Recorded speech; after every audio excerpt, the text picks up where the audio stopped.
Well, Edward Ashley was part of the Ashley watchmaking family, was the oldest son. Actually, do you remember in Uncle George's house a large clock, very heavy clock that was made by his grandfather and given to his parents on their wedding day?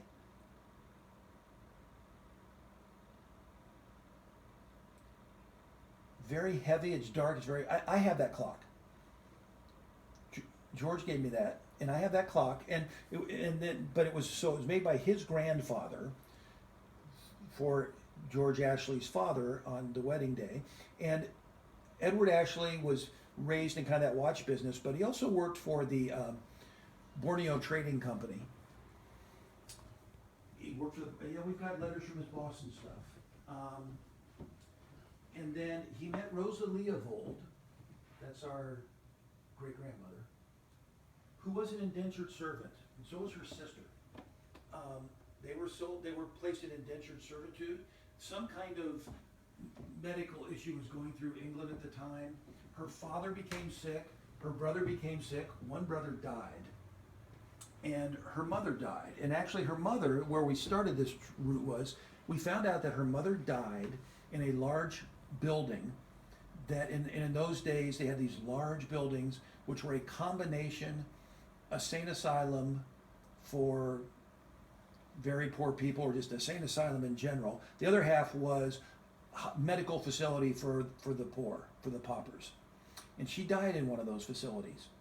So we spent some time and energy. I wanted to know which side of the building she died on, and she died in the pauper medical building.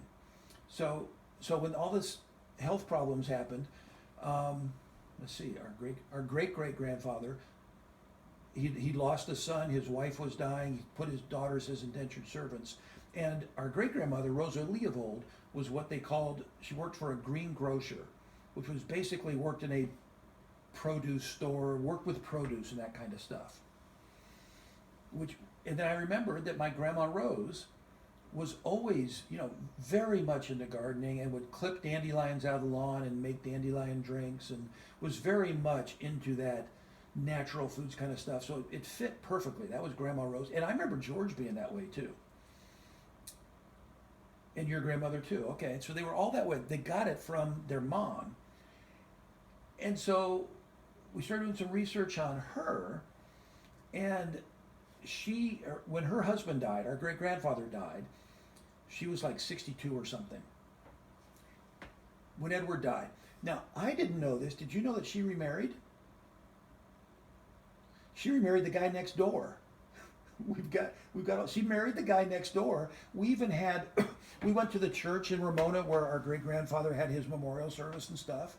But then these people sent me newspaper articles where, and also census papers, where she married the guy next door. I forget his name at the moment, but I've got it downstairs. And all this we're putting on Ancestry.com. So she married him. We're not quite sure which residence they lived in, but within 18 months to 2 years, she divorced him, which was kind of... I don't think she divorced him though. Oh, why not? Because I think her legal name was still his name. Which we have the divorce papers. She filed for divorce. Oh, okay. Yeah, no, she filed for divorce and for neglect. Which, in those days, for a 65-year-old woman to sue a guy for neglect, that's gutsy. So she did that and then died a couple years later. But we have the newspaper articles talking about their marriage, and then we have the newspaper filing where she filed for divorce from neglect from this guy.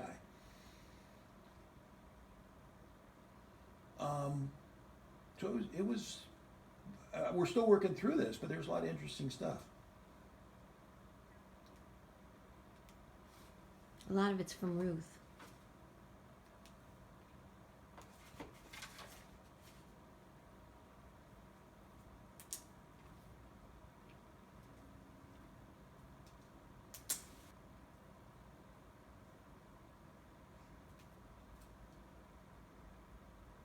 Right.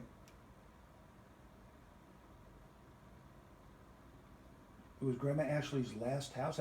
So, yeah, I don't know which one that was.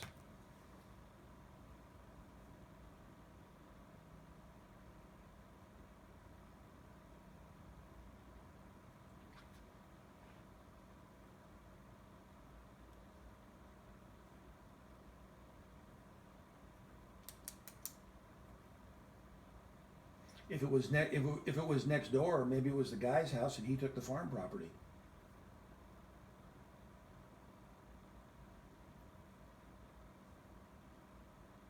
Hmm. We also have an article from a newspaper. I didn't know this, but early on, when they first moved there, they had some rental cottages. They were renting cottages. I don't know if that was on their property or close by. It was interesting.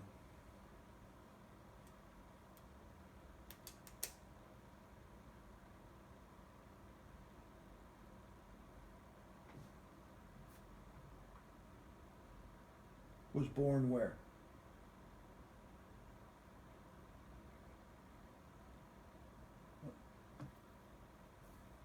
I have pictures of Grandma Ashley feeding chickens.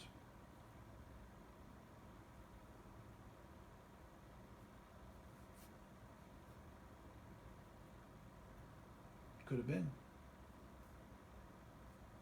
Hmm. Interesting. Now, did you? Well, we're trying. Did you ever hear the stories about